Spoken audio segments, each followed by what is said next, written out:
दर्शकवृन्द दुर्गा प्रसाई आफै गाडी चलाएर अगाडि बढ्दै हुनुहुन्छ। निकै नै अप्रिय अवस्था देख्न सक्छौं हामी।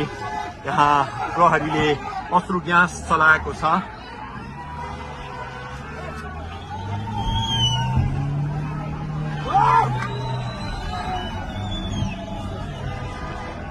यो तीनकुनेको सडक हो, तीनकुने क्षेत्र हो। उहाँ आफै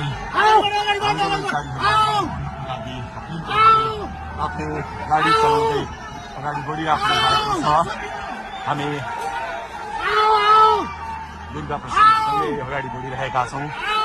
यहाँ निकै ठूलो मात्रामा युवाहरूको उपस्थिति देख्न सकिन्छ। ठूलो मात्रामा युवाहरूको उपस्थिति, प्रहरीको बार तोडेर दुर्गा प्रसाई आफै अगाडि बढ्दै हुनुहुन्छ। प्रहरीलाई गाडीले पेलेर दुर्गा प्रसाई अगाडि बढ्दै हुनुहुन्छ। अगाडि बढ्दैछौँ। जहाँ कसैले रोक्न सक्ने अवस्था छैन। प्रहरीलाई दुर्गा प्रसाईले पेलेर अगाडि बढिरहेको भएको छ। प्रहरी गाडीको चाबी खोज्न लागिपरेको छ। दुर्गा प्रसाईले प्रहरीको एक लेयर तोडिसक्नु भएको छ र अब अगाडि सशस्त्र प्रहरीको टोली रहेको छ।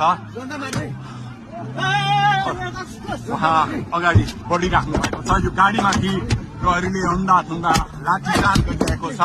तपाईँ देख्न सक्नुहुन्छ दुर्गा प्रसाईको गाडीलाई प्रहरीले रोकिराखेको अवस्था। उहाँले यो प्रहरीका सम्पूर्ण सुरक्षा घेरा तोडेर दुर्गा प्रसाई अगाडि बढ्नु भएको छ र यति बेला तीनकुनेको यो पुलबाट अगाडि बढिसकेको छ। यो दृश्य अगाडिपट्टि